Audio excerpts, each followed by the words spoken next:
Dice, yeah, ay, ay.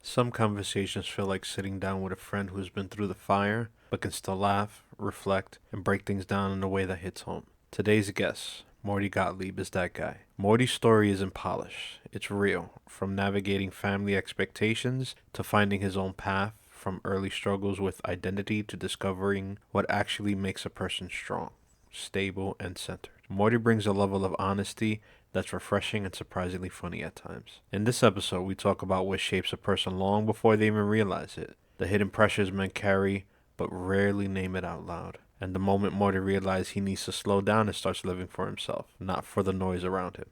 And we touch on everything from community to purpose, personal responsibility, mindset shifts, and what happens when you finally stop performing and start being real. This isn't a heavy conversation, it's a meaningful one. The kind that makes you nod your head, laugh at the truth bombs, and maybe even recognize a piece of yourself in Morty's journey. If you're ready for an episode that's grounded, relatable, and full of those damn I needed to hear that moments, this is the FYI I Am Damaged podcast. Meet Logan, the strong minded little elephant who learns that bravery isn't about being fearless, it's about believing in yourself even when you're scared. In this beautifully illustrated story, friends follow Logan through a colorful jungle as he learns to calm his worries, take deep breaths, and remind himself, I am strong, I am safe, I can do this. It's a story that helps kids, and maybe a few grown-ups too, find courage, mindfulness, and strength in their hearts. Logan, the strong-minded little elephant, by me, Oscar Luna. Available now at all major retailers and my publisher's bookstore, Milton and Hugo. Because it's up to every parent to show that their child deserves to know that strength starts from within. Those typically show up on the surface. Usually when he comes in, the first thing he says is, I didn't come because I wanted to come. My partner told me to come. My wife wanted me to come. And then the saddest part about that whole comment is what they say afterwards, which is, I wish I would have been here 10 years ago. I wish I would have been here 5 years ago. I wish it wouldn't have taken me to be arrested, me to cheat on my partner, me to lose my job because of my rage, that then, so to say, forced me to be here. I wish I would have come to you when I didn't need to, but when I wanted to. So that's really the way people open. And no, it's not shame. It's what they're dealing with is on the outside, it presents as addiction, drug addiction, process addiction, gambling now. Obviously, with sports betting has become much more common than people want to talk about. I mean, people have lost savings, their house. I mean, it's the amount of devastation. But really what they're saying at the core is, I don't know who I am. I lost myself. That's really what the message is. You shared that you looked together on the outside while feeling disconnected on the inside. What finally made you start taking your own inner world seriously? Right. So had I not had my own challenges, I would have been a pastry chef. That was my first career. There was something really simple about it. You followed the directions and it worked every single time. And on the outside, everything looked well. And that's the other thing I realized with these men that I work with is on the outside, if you asked anybody else how they're doing, they would be envious of them. They want the car they drive. They want the wife they have. They want the job they have. And they don't realize that to them, they would give up all of that if they could just know who they themselves are. And for me, similar to the men that I work with, which is why I have so much compassion. This is not like I went to school because I want to help people, and then they come in and I'm like thinking to myself, why the hell is it so hard? Just get your act together. It's because I spent a lifetime of knowing what I needed to do, and that's what I find with most people. We know what we need to do, and I wasn't able to do it. And what I was kept being told over and over again was, you just don't care. You just don't want to. You're just not interested. And they didn't have the words at that time to say, I'm 100% interested. I'll do anything to stop. I just don't know how. So after a lifetime of pain, of trying to get well, trying to do traditional therapy, trying religion, trying prayer, and nothing worked, I hit bottom. And what somebody told me at one point, which I'll never forget, is he said to me, you know when people hit bottom? When they stop digging. And what I think people don't realize is they think they hit bottom. They tell themselves, I'm going to stop. My behavior is going to get better. And they don't realize you could always, till you die, the bottom could keep getting worse. So it was really a culmination of my own experience, finally hitting bottom for myself, finally finding the support that I needed. And I'm like, what do I want my legacy to be? What do I want my future to be? I can make amazing pastries, and that's awesome. And that's simple and straightforward. Or I could take the road less traveled, which is sitting with men, which there is no recipe. It's frustrating. It's sort of a guess. What does this guy need? Which of his traumas are the most impactful? What do we address first? Who the hell? I don't even know half the time. But one thing I know for sure that everybody needs and they benefit from is compassion, is knowing that no matter what they've done, and I work with a lot of people that have done horrible crimes that a lot of society would probably want them executed for.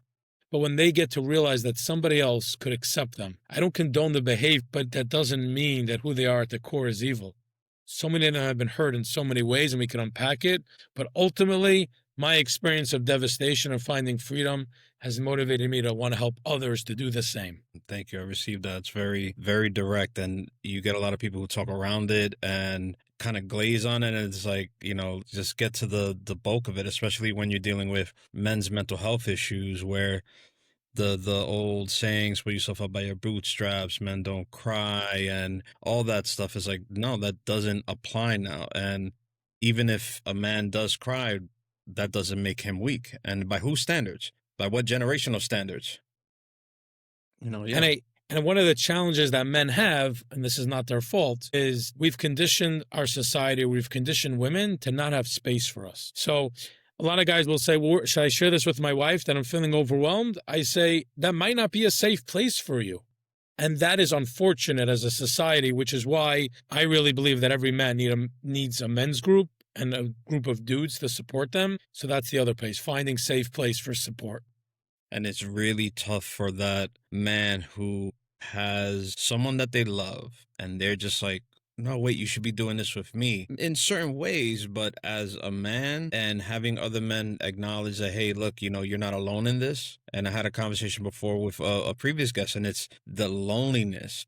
It is so prevalent. It's almost I feel it's almost on the same level with a man always thinking I'm not good enough. And then they're thinking nobody's going to give a shit. Nobody's going to care. Nobody's going to want to listen. They're going to think I'm a sucker. They're going to think I'm weak. And while the other man right next to who you think like, okay, I can't say this to, like, oh man, like, he's probably saying the same thing in his head. He's reflecting and he's a mirror of what and if you guys would just talk, I've adopted this saying of, I find strength through vulnerability. Mm-hmm. And, I'm 47. I could give a shit if I tell somebody, look, I've been through this. I went through my traumas, what they may be. I go through this in my relationship, X and X and X and O and all that type of stuff. And it's like, they look at me like, why are you telling me this? I said, that's my life. That's me. And if you can't relate, I got it. You think I'm weak? Okay. Then, find the men that you can relate to. Otherwise, you're going to find no filter here. We're going to talk as men. I'm a homeowner. I'm a father. I'm a family man. I'm a husband. I have my career. I have all these things going on. And I do try to find like-minded people, but I also try to give wisdom as well. And when they see that and they're like, okay, no, we don't have to talk about the weather. This is, I'm going through this, I'm going through that. Talk to a 20-year-old, he's going through stuff with his girl, and it's like, I don't know what to do. And I'm like, all right, cool, just express. You want to be heard. That's number 3. They don't feel like they're being heard. I never felt like I was being heard. I never felt nobody wanted to hear me. And when I felt that, it made the world a difference. Of course. And the reason why people feel so alone with the 2 pieces you're talking about go together beautifully. Because if I'm not willing to be vulnerable with you and I put up this mask or this facade, even if you accept that mask or facade, that's not connection. So you accept me. You accept this version of me that's not even me. It's a version that I show you. So as much as we feel like we're connected to people, like, what do you mean? They know me. We're like, no. They don't. know you. They know the things you want to show them. They don't know the parts of you that you're embarrassed of, the mistakes that you made. But as soon as you lead with vulnerability, which means you're taking a risk, because somebody could say, that's stupid, that's pathetic. But as soon as you do that and the other person receives that, all of a sudden that loneliness goes away. And that's where you have authentic connection. I'm starting to get to see that facial expression of when I say something and another guy connects and they're like, I'm like, oh, I got you. You went through the same shit, or you heard something that it's like, oh, wow, he went through it too. I was like, all right, man, let's talk. Exactly. Moving on, like, what pulled you specifically towards men's mental health and sex addiction work rather than more general therapy route? So two reasons. Reason number one is I got well with men. That was just my lived experience of going into a group, going into treatment, sitting with men day in, day out, and realizing that really what I was missing and needed and was craving was intimacy from other men. Intimacy and sexuality have nothing to do with each other. We know that. Just let everybody know. Immature, yeah. No, I got you. Immature. Yeah. The reality is that if I shared something vulnerable in a group about a trauma that I had, and 8 other men came and put their hands on my shoulder and said, we're here with you, the weeping and crying that I experienced and the amount of support that I felt was, this is what I always needed. I needed somebody to know, like you shared, I needed to know that I matter, that my pain matters, that I'm not alone in it. So to me, that was one reason of my lived experience around my recovery from process addictions and just viewing images and things like that. So a lot of it's personal. And the other thing that I found was a lot of women didn't resonate with my message because my belief is mental health is a commitment to reality at all costs. And what I tell people is, I'm going to be honest with you. It doesn't mean it's the truth. It's Mordy's truth. It's tinted with my vision. And I would hope that you would be able to be open to accepting that maybe the way you're looking at things is not accurate. And I found over the years that when I work with women, a lot of times we're just built differently. What I think men are able to see is as straightforward as I am, as direct as I am. But on the other side, I have way more compassion. I've been through, I always used to say, I feel like I'm 90, like the amount of lies that I lived through, the things that I've been through. So it's coming from a place of empathy, coming from a place of compassion, coming from a place of, I didn't think I would make it till I was 30. Like that was my trajectory. Life was so bad. So I get it. I'm here with you. And all I'm asking you to consider is that maybe there's another way. So I just found more success with those clientele. And recently, though, despite me saying I specialize in men, women have started showing up. And I tell them from the beginning, this is who I am. If you want to work with me, I could help you. And that's just been refreshing just to really see it from the other side. That's awesome. And to touch on that is, like, I had a very deep conversation with my wife. We were expressing our feelings, expressing what frustrates us. And one of the things I said to her that made her realize, I said, do you understand with all the stuff that you were going through? She went through a lot of things. And I said, I had to relearn you so many times. And it's true to the fact that if people don't get it, it's basically, I would say like every between 5 and 10 years, depending on the life that you lead. Normally, if it's a general life, I'd say about every 10 years, you're not the same person you were. Like I'm 47, I'm not the same person I was when I was in my 30s, and my 20s, and my teens, etc. And, you know, it's to understand that to someone else, regardless of it's a woman to a man or a man to a woman, if you freeze them in time to where you want them to be, or however you got to that point, and you don't see their growth, then you're very shocked by it. You're very like, who are you? Like, well, you know, excuse my language, but meet the new me, bitch. You know, it's Right. like, you know, for a woman saying that to a man saying that to a woman is not, you know, using that for whatever. And it opened both our eyes, me saying it and letting her know, like, you have to focus on who I am right now. I'm not who I was when we met 15 years ago. And so where's your snapshot in time of me? And then I'm looking at and speaking to other people, seeing their snapshot in time of me. And like, okay, like we got to revisit this, and I got to show you who I am. And that's very important for couples to understand. And what do you think about that? Yeah. The challenge is, it's because when people come in for therapy, I tell them only one thing's going to change. And they say, what's that one thing? I said, it's everything. And part of that, and there's a lot of grief in that because we become so comfortable and so accustomed to who we are, and so have the people in our lives. And when I start doing a different dance, when I start showing up differently, everyone in my life is forced. It's not optional. They're going to have to show up differently. If I start making boundaries, they can't do business as usual. If I was normally the scapegoat of my family, all of a sudden I say, actually, no, that's not on me. That's a you issue.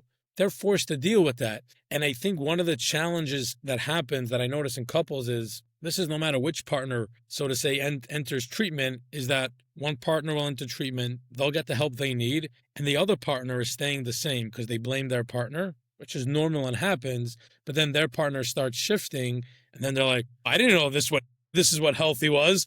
I sort of wish she wouldn't have gotten so healthy because now they're forced to either they move up to a new standard of living or this partner's like, hey, I'm well now. I know I wasn't good in the past, but I'm a new person now. And either you come to this new way of life or maybe we need to figure out how to do something else. But this is not going to work for me. Yeah, there's a lot of hurt women that can't deal with a healed man. I love that. You say that again. That's gold. Say that again. I'm going to borrow it. There's a lot of hurt women that can't deal with a healed man. You know, and that confidence throws them off. It's like, wait, I can't put the leash on you again? Nope. And I think one of the parts of masculinity that we've lost, and one of the parts of femininity that women have also lost, is to allow the man to be the leader. It doesn't mean he's the boss, but it means he's the one that's going to keep the family safe.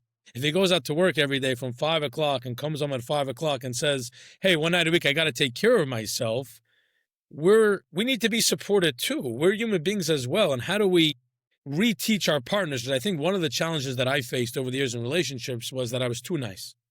And what I trained my partner was, Mordy has no needs, Mordy has no wants. And all of a sudden I start showing up differently. And they're like, who the hell is this guy? He's just supposed to be our pushover, our provider, keep me safe, do everything. We don't have to do anything for him. But women don't want to relearn that. And men don't want to teach women that. And for me, the line that I had to learn or live with is, it is okay for my partner to be uncomfortable with me. It is okay for them not to be happy with me, just like it's like that with everybody else. I cannot live my life trying to please everybody else and forget about myself. That's an awful existence. When you listen to middle-aged men in relationships who say they hate their lives, what are the core belief of stories you hear underneath the career, marriage, or sex issues? That their goal was perfection. And I tell them, I have bad news for you. Unfortunately, you will never get there. So you're screwed. If that is your gauge of success, or your gauge of success is, I'm going to be happy when I'm in school now, I'm going to be happy when I get this job, I'm going to be happy when, then what happens until then? Let's say you get there. Let's say you have goals. And then we're coming up on the new year now. I tell people I work towards not making goals, because when I make a goal, one of two things happen. One of three things. Either I get it to the goal, but then until I got there, I'm like, I'm going to be happy, or I'm going to feel success when I get there. Okay, my goal is 6 months out. So for 6 months is nothing. Or what more likely happens is I don't get to my goal. And then I'm like, the whole thing was a failure. So for me, what I remind these men is, instead of having a goal, I'm going to be happy when, could you adopt an attitude that you live by, that guides you in every situation? For me, it's a belief of, no matter what happens, there's more options out there than I realize. Like, in my head, it's like, well, what can I do now? I have two ways of making money. It's A or B.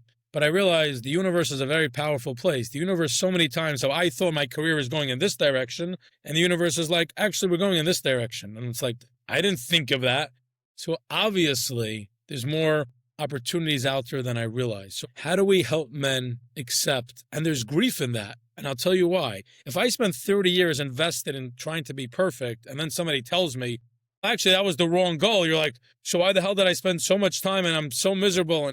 And there's a lot of grief in that of, what are the opportunities that you lost because you don't want to be perfect? What are the opportunities that people had in life to move somewhere, but they're like, well, that's not exactly the perfect thing. What risks did people avoid because of perfection?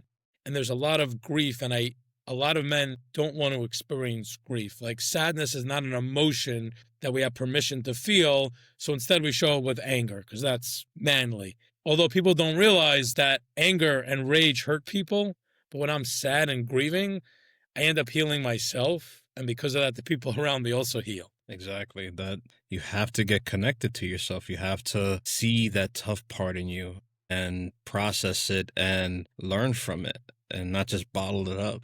You describe your work as experimental and action-based, especially with psychodrama. Can you share a simple example of what psychodrama might look like in a session for someone who only knows talk therapy? Absolutely. If talk therapy worked for everybody, then I wouldn't have any clients, because all my clients have already tried traditional methods and it didn't work for them. I also tell my clients, they say, just help me understand. I say to them, buddy, you know enough. You have enough knowledge. Knowledge is not power. So that means I have people coming in who a lot of times have talked. They have tried. A lot of times have knowledge about themselves. And of course, I can impart with them wisdom and explain to them nuances, but ultimately they have a lot of understanding. So I have to offer them something if I want to help them that's far different than anything they ever got. Because if nothing changes, nothing changes. Insanity is doing the same thing over and expecting a different result. So to me, it's anything beyond just talking. So for an example, a lot of men that I work with are in relationships and they always want to feel it's important for them to talk about their partners. Well, I'm dealing with this, I'm dealing with that. Now, they probably did that 1,000 times. People call it processing. And look, as a therapist, I did that for years too with people, and I thought that was being helpful. And it helps. It helps to gain empathy. But really what we need is change. And we could talk about change, which is one option, although then clients many times are not able to implement that into their real life. But what's it like if we do change in the therapy office? So for an example, if a guy says, I need to have a conversation with my partner and I'm really afraid about it. What's the conversation about? I want to set boundaries with her. So we could talk about what that looks like. But what if we take it to another level? And when I explain it to people, they sort of get like, well, it's just make-believe, it's just pretend. And I always remind them, we go to movies, I watch a movie, I'm crying, I'm like, what's going on? I'm getting scared. It's a movie, it's not real. So that means that what I imagine in my head and what I'm visualizing, that becomes my reality. Just like I become afraid of something happening, why am I afraid that in 6 years I may lose my job? It's not now, but yet I feel like it. So the point is, how do we bring that conversation? Instead of, I'm going to have that conversation in a week with my wife, how do we bring it to the here and now? So I'll tell the guy like this, where are you going to have the conversation with your wife? Well, he's like, it's going to be in my living room on the couch. I say to him, set up this room, this therapy room that most resembles what the furniture will look like when you're having that conversation. So all of a sudden, we're going from talking conceptually about a problem to bringing that in the room here and now. So he moves the couch, he moves the furniture. Everything in my office is movable. I go sit somewhere else, whatever everybody needs. So then we have the guy do a role play. I mean, it's so simple, yet so profound. And have this conversation with his wife, make believe. But you'll be surprised. As he starts talking, you look at the guy, he starts getting anxious, and you realize that we're able to bring the future into the now. We're able to bring the past into the now. And then when he shares that, what we do, which I find so much more powerful than just that, is then we say to him, and it's a process of doing this, but we say, I want you to become your wife, become that role. And we warm him up into that role. We ask him questions as if he's his wife. So we'll say, oh, hi, Sarah. It's so good to see you in therapy. How you doing? Okay. And then, so he said this thing to his wife, and then he goes into the role of his wife, and then from that place, he responds. So all of a sudden, and what he says is just spontaneous. It's not planned. It's not prepared. And all of a sudden, he's saying something like, you know, George, I'm so glad you told me what you need. And then he gets back, there's always like, oh my gosh, I can't believe it. That's probably what she would say, or I hope she says that. So it's a way for him to gain empathy, a way for him to gain insight, a way for him to realize that what he needs from his wife is to say that. So then when he has that conversation, he can say to her, I want to have a conversation with you, but I just want to let you know what I need. I don't need you to fix my problem. I just need to be heard. So it's a way to not only talk about change, but practice change. To me, that's what psychodrama is. I definitely relate to that because it's funny, that was one turning point that I had with my wife when, you know, men are always fixers. I listen to a problem. Why don't you do this? Why don't you do that? And she just stopped one conversation, and she said, I don't need you to fix shit. Why don't you just shut the fuck up and listen to me? And I was like, why? But of course I was my old self, like, well, why would you tell me a problem if you didn't want me to fix it? And it's like, no, numbnuts is like, listen, she just wants you to listen. And, you know, we had that stern conversation. So now it's like, you want to talk? Like, okay. All right. Okay. You're done. All right. You want to talk? You feel good? You want to keep talking? You want to process it? You want to figure something out? It's like, no, I just want to get off my chest. So, and I don't feel like I need to always fix something. And then I don't feel like an emotional dumpster of like just dumping all the crap on me, and it's just like, we just talk it out. And if you want me to respond, okay. Cause then she started saying, what do you think about that? What is this? I'm like, I'll joke around. I'm like, I could speak now, but Sure, lighten the mood, playful. but I know what you mean, of yeah, course. so doing all that really made a world of difference on top of everything that we did for each other to, continually trying to heal ourselves, our relationship and everything. And what a freedom to not have to fix. Because so many times our partners come to us with something, having an issue with Sally and Susie and girlfriend stuff. And I don't know what the hell to say. And I just want the pain to go away. I just want her to feel better. And the reason is because I feel uncomfortable that my partner's uncomfortable. And that's a painful place to be. I have to learn how to be okay, even if my partner's not okay.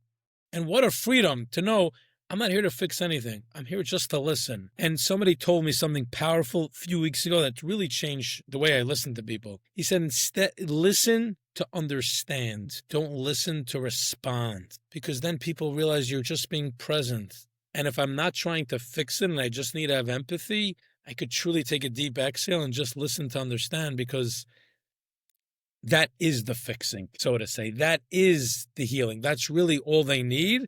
And I'd recommend a video if you go on YouTube. It's called Nail in the Head. I don't know if you ever watched it. Look it up. Look it up. It defines exactly this. And that's all I'm going to tease. It's about a woman with a nail in her head. And look it up. I think you'll appreciate it. I will. I'll check it out. It's great. No, some men say, I don't understand where this comes from, but still feel stuck. How does working in the body, role play, or movement help them move beyond just insight? And I know you talked on how you set it up for that one individual. Are there more instances rather than just moving around furniture, getting them familiar with their spaces and stuff? Like, please, explain. As men, we're in our head a lot. Maybe all the time. And what I noticed for myself is many times in my life, I've said to myself, maybe you've experienced this too, where it's, I wish I would have listened to my intuition, right? Now, that intuition wasn't up here. My head told me this is an amazing idea. That little voice over here, my body somewhere said, my heart, wherever you want it to be, said, Morty, this is not your best idea. What I never had was that I listened to my intuition, and then I said, I shouldn't have listened to my intuition. That was a crazy idea. So what that means is that besides for our thinking head, and I know with men, we have to think with our other head too, but that's a separate issue. But besides with our thinking head, how do we really get into our bodies or into our hearts? How do we really get to our intuition? And when I'm in my head, I'm not in my intuition. So for me, a lot of times when I work with men, and we talked about feelings, but one of the risks about using feeling words is feelings have stories tied to them. We were told all sorts of beliefs as children. Don't feel angry. Don't feel sad. Joy is the only way. Whatever story we were told. So if I'm talking with a man and we're talking about anger, all of a sudden he gets into his head because he has this whole story around anger and with his dad and his mom and this and society. And so what's it like instead of doing that if we say, as you're talking about your wife, what are you noticing in your body? So what we're doing is, I don't tell this to them, but we're getting them out of their heads, help them start realizing your body is like 90% under your head, yet you don't really spend any time there. And really, where the intuition is, where I need to feel safe, is in my body. So they start noticing I feel tightness in my stomach. So number one, they don't really have a story around that generally, because if they have a story, then right away they go from the tightness in their stomach to right back into their head. And to me, when I talk about experiential, when I talk about movement, what I'm really thinking about is, what could this person do to bring safety to themselves? The fact that they understand that they were abused as a child, that's not going to bring them safety. They know that already. I tell them, I can help you understand why you are the way this is, and it will help you have more empathy for yourself and more compassion, and it's not going to solve your problem, because the reality is you're so avoidant of the way you feel. And when I say feel, I mean the tightness, the tension, the burning sensations, the tingling. You're so avoidant of that you're going to do anything to run away from that. So how do we look to start building safety within your body? And it's not a thinking process. It's simple things as, okay, so are there any fidget toys or things that you could play with? Like I have these little magnets. Are there any, could you notice where in your body do you feel supported? Could you look outside and notice the trees, or where I live, palm trees? Could you notice the sun? Could you notice the rain? Could you be like, I don't feel supported sitting like this. So if a client wants to lay down, let's lay down. Do you need a blanket? Do you need a pillow? Do you need to lay on your right side, your left side? As human beings, we're so of like, I feel uncomfortable like this, so how could I be uncomfortable? And it's, well, you ever tried to move somewhere else in a different way? Maybe if you put your arm like this, it feels more supportive for some reason. Yeah. So to me, that's how do I move out of being stuck and feeling unsafe and uncomfortable in my body and find ways to start feeling comfortable in my body. Great point. And you touched on this with the perfectionism of them mentioning, like, I'm good, while it's, reaching perfection. Like, this is what I want. This is my goal of perfection. And it's often praised in work, but corrosive in relationships. How do you help high achieving men recognize when high standards have actually turned into self-attacks? I remind them that they're here. I always joke with them. I say, you didn't imagine on a Tuesday afternoon at 2:00, right, whether they're in person or on Zoom, that you would be here sitting with me, with some rambunctious New York guy telling him that your life is falling apart and everything's horrible, even though you're driving a fancy car and making a lot of money. So just that recognition of them starting to realize, like, I am here. My problem got so severe. I was humbled so much that I actually did something. I didn't think about doing something, which they probably did 1,000 times. They actually took an action. That helps them start realizing that clearly what you're doing is not working. And that's where the change begins. And they forget. We all forget. We're all human beings. But that's really where it starts. When we start taking a different action, we're reminded that we need a different way of life. Now, as a certified sex addiction therapist, what patterns around intimacy or sexuality do you see that are really about emotional disconnection rather than just sex drive? That's a great question. Really insightful, because I believe the common misconception out there is just men have a very high sex drive. And I'm sure there are men that have that. And for the most of the people that I work with, that's not what I see. And for this reason, it's much more challenging for a single person to get well than for somebody in a relationship, because in the school of thought that I was trained in and what I've seen is sex addiction is an intimacy disorder. Intimacy stands for, it's a play on words, in to me see, which means I don't feel safe. Let's talk about somebody in a relationship. I don't feel safe for somebody to see me. I have this fear that if they really knew me, they wouldn't accept me. So therefore I hide from them. There's also a lot of shame around people have things they want to try out sexually, yet feel so much fear to tell it to their partner, fear of being labeled all sorts of names. So instead of doing that, what's safer for them, what's less risky, where they don't have to fear abandonment, they don't have to fear judgment, is going on the internet, is paying somebody for it, because there's just so much safety in that. For an example, I had a client. He tells me he sits on his couch watching porn and his wife's in the other room. And I said to him, what would it be like if you just went into the room and just sat in the bed with your partner? Like, maybe she's not in the mood of having sex. Maybe you're not in the mood. Who knows? But what would it be like if instead you could connect with her? And the challenge for this person was, and this is what I find over and over again, is they have an inability to connect. Meaning you have a single guy, and instead of going to find authentic relationships, they're paying, watching porn, phone sex. I mean, we know all the things that are out there. How come they're not doing that? And a lot of times the answer is because it's too scary. And men's biggest fear is being abandoned. Almost everybody struggles with that. Their biggest fear is being thought of as a loser, as pathetic, as weak. And instead of, rejection, exactly, that's the word. They're afraid of rejection. So I say to them, you want to know how afraid you are of rejection? They say, how afraid? I say, you're 15 prostitutes afraid. You're $100,000 afraid. That's how many lengths you're going to go to avoid rejection. Wow, what happened to you that rejection is so scary? Morty, give me 1 second. Hey, buddy, yeah, for sure. Hey, buddy, can you give me 2 seconds? Of course. Yeah, this is why we... Of course. Yeah, go right ahead. Thank you. Please. All right, thanks a lot for that. But I want to point out something which is really important, which is what a gift. Right? How many children felt unsafe to approach a parent even when they weren't busy? How many kids were like, I just got to go unnoticed over here? So for your child to have the capacity, like, I know my dad's busy, he's doing something, yet I have a need and I know that I could feel safe to trust him, that he's going to show up for me, because the reality is I know that whatever he's doing is not as important or may not be as important as what I need right now. What a blessing. So that was beautiful to witness. Yeah, and I wish I would have learned it earlier in fatherhood to really focus on that priority of children rather than myself, thinking that if I prioritize myself, then they'll benefit from that. Sort of like that whole if they're good, then I'm good. Like, no, because then if you're a wreck, making sure that they're good, then they're dealing with a wreck of a father. Same thing with the wife. Exactly. So that was just beautiful to witness. Safety. Thank you. That means he feels. It was your son or daughter? Son, I got 3 boys. See what? That means he feels safe. So just know that. That's awesome. The older ones, they're a little more into themselves. So, Yeah. Okay. you know, although they'll stomp on back and forth on the outside, but it's like he'll the ones that open the door. Before he used to like go right behind me, like who the hell is he talking to? You know, and yeah, Enjoy it. oh, and I am.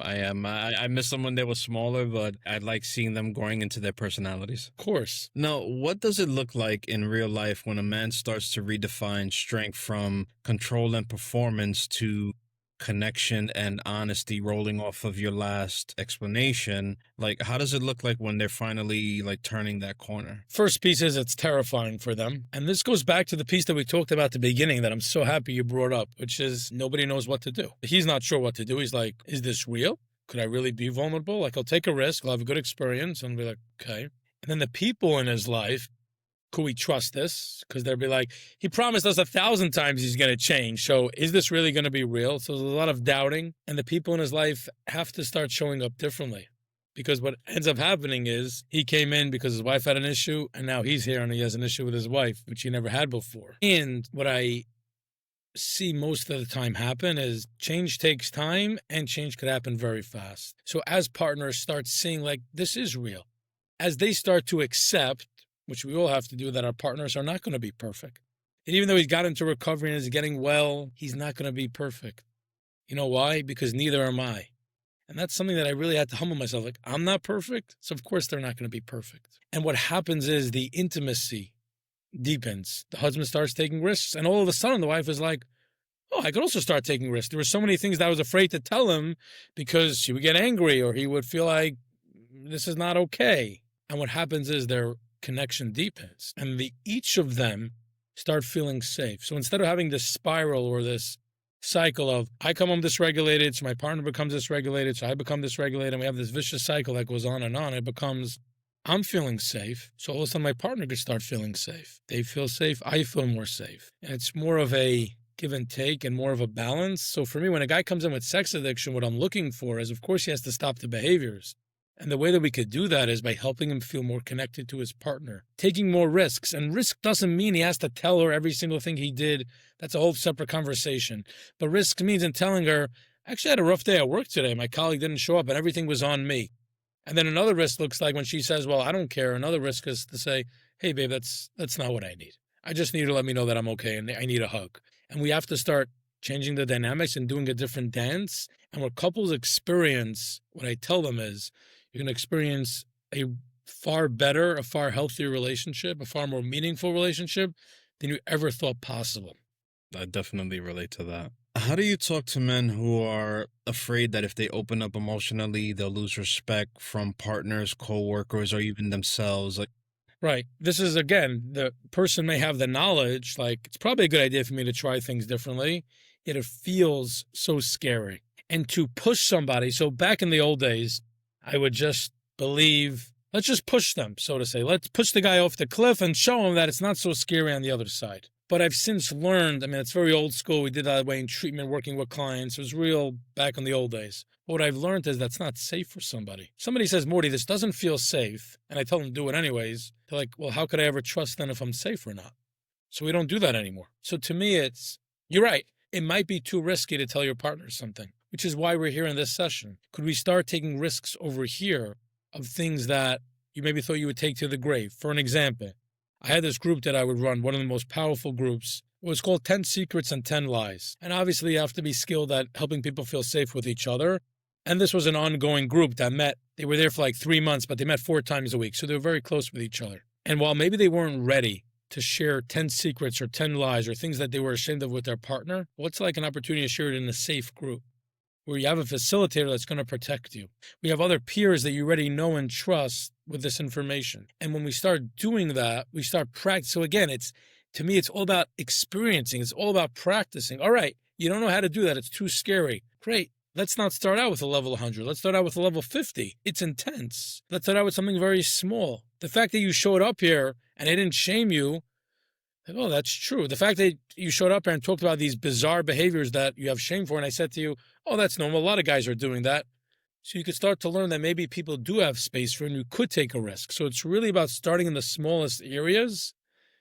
And then when we feel safe without pressure, then taking it to more risky areas. Well received. And I can attest to it. You have a great personality and you work with a lot of humor and humanity, and you work with a lot of humor and humanity in heavy spaces. What role do humor and play have in healing work with men? When you tell a man that he needs to play more, they don't even know what that means. So I say, okay, let's not play more. Let's learn to have fun. And they also don't know what that means because for the last 30 years, they've just been giving to everybody else and not giving to themselves at all. And you say, what do you like to do for fun? They don't even remember. And then when you say to them, well, when you were an adolescent, what did you like doing for fun? They're like, well, actually, I mean, let's say I lived in the outdoors. We loved hiking, kayaking. I would do camping trips. I'm like, okay. When people are, and what I remind them is like this, when people are playing, when kids are playing, kids only play when they feel safe. When a kid is scared, they come right to their parent to be held. When a kid is scared, they're hiding in a room. When a kid is scared, they may avoid. When kids feel safe, that's when they play. So ultimately, at the end of what I really want to help men do is help experience safety so that they can learn to play. With play, that means I have the ability to try new things. Kids are great at trying new things. And what kids are even better at, which we adults are not good at, is falling down. Kid falls down at the park. They come to their dad, they get a kiss. That's it. They're back on the park having fun. As adults, we suck at that. I tried a new thing. It didn't work one time. I give up. How do we allow ourselves to, I call it clown theory, which means clowns, they're juggling, a ball drops. They don't go into shame. The show doesn't end. How do we use our thing to drop and make it part of the act and keep on moving? So how do I get men to really experience fun again?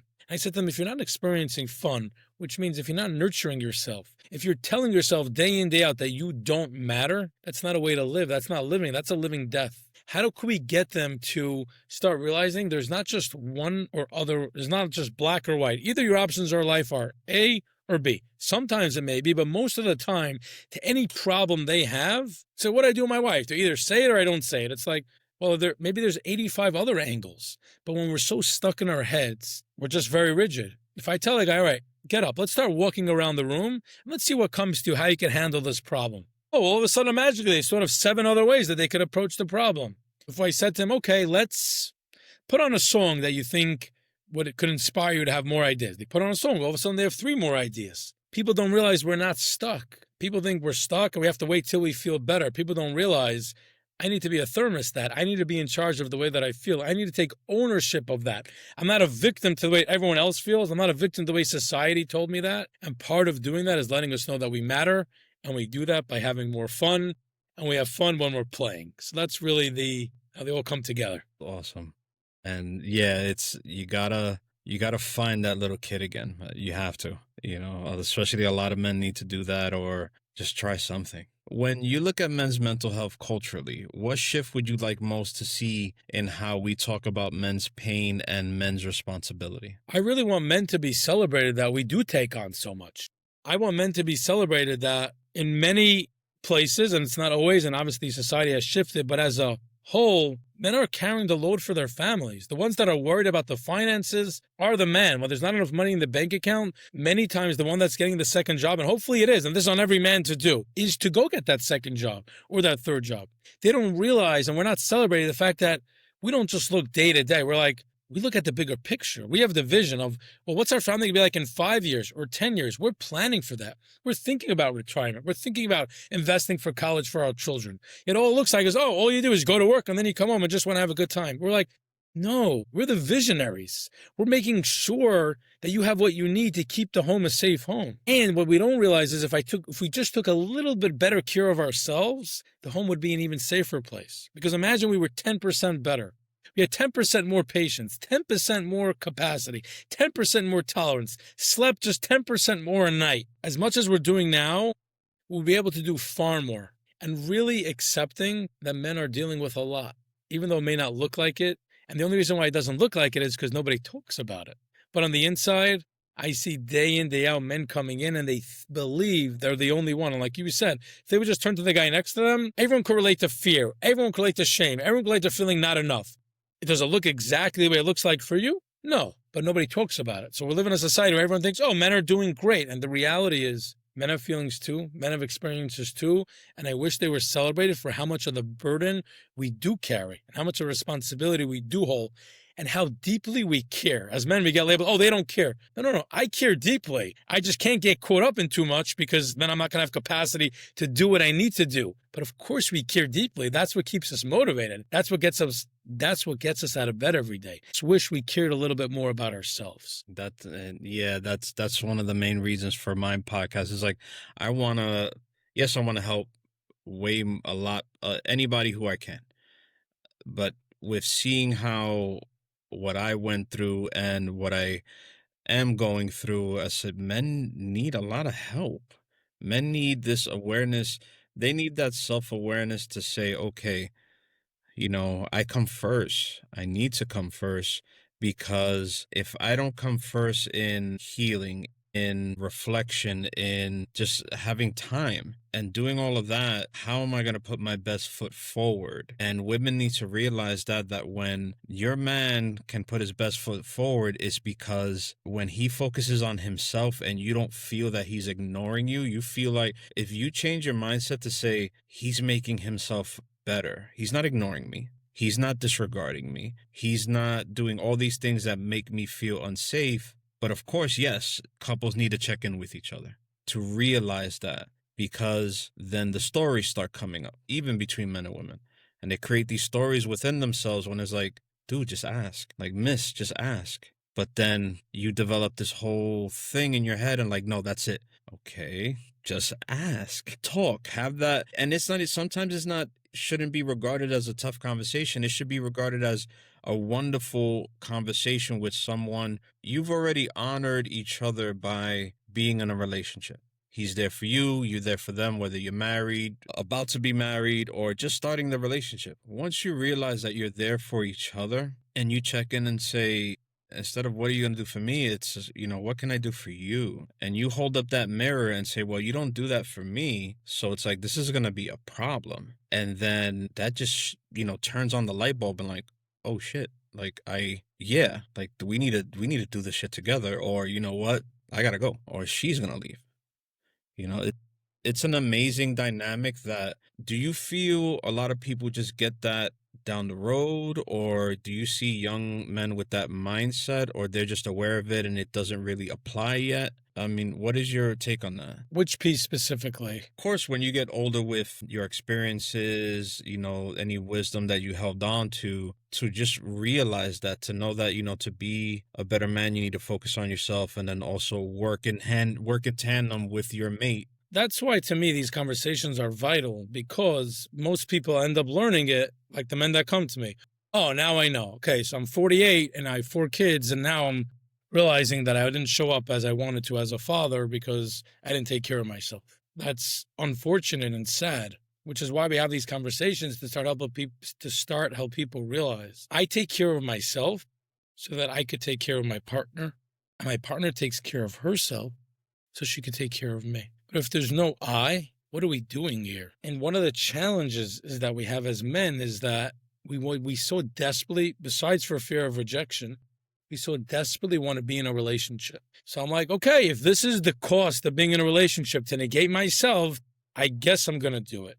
And what people don't realize, because most of the time they're in touch with it till later on, is how devastating and damaging that is to lose myself. So I lived a life where somebody recently said, oh, this person is selfless. I said, I know maybe you think that that's a compliment. To me, that's not a great way to live. Who wants to be selfless? We're not selfless. So unfortunately, most people learn with time, with age. And my hope is that people start realizing this early on so they don't have to spend years of suffering.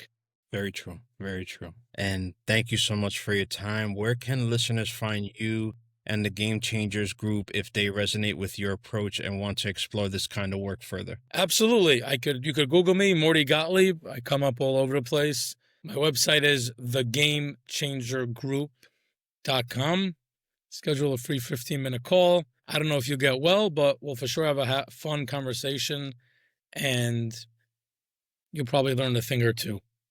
Thank you very much, Morty. I really appreciate your time. And if this interview is not the essence of what my show is willing to put forward to everybody and what you're willing to do for, making men more healthier or people in general, I don't know what is. So thank you very much. You're welcome. Well said.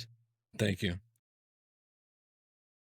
If something in today's conversation hit you, a thought, a truth, a laugh that made you exhale, then you just experienced the power of what Morty brings. Clarity without heaviness, honesty without shame, and real-life wisdom without pretending he has it all figured out. He reminded us that growth doesn't always come from giant breakthroughs. Sometimes it's as simple as paying attention to what drains you and what feeds you. Sometimes it's admitting you're carrying pressure you never signed up for. And sometimes it's realizing you've been living by someone else's script and it's time to write your own. Morty showed us that you don't have to be perfect to be progressing. You don't have to have your life sorted out to start making better choices. You just need the courage to be honest about where you are and curious about where you can go next.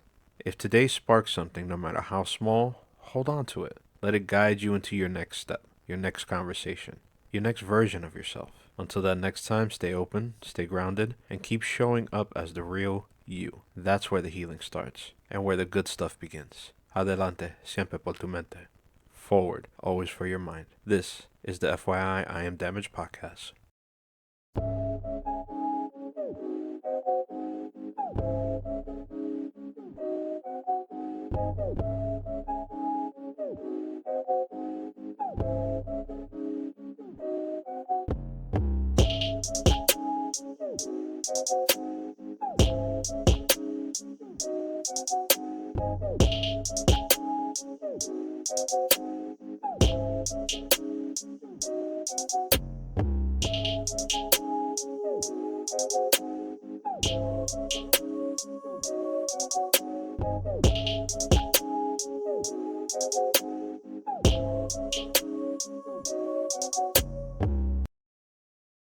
Meet Logan, the strong-minded little elephant who learns that bravery isn't about being fearless. It's about believing in yourself even when you're scared.